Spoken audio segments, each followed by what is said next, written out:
Hello, in this video I'm gonna show you what is the Novo button on Lenovo LOQ 15.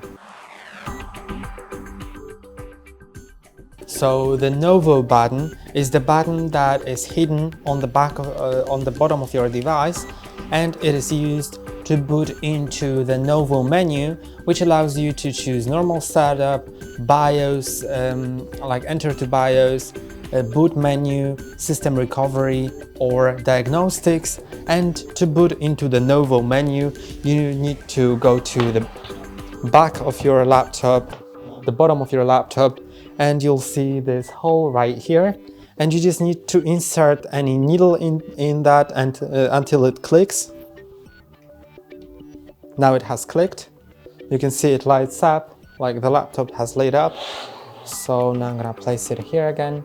And you can see that I'm in the Novo button menu, and I can select normal startup, BIOS setup, boot menu, system recovery, or UEFI diagnostics. So you can select any of those, and it'll boot into that.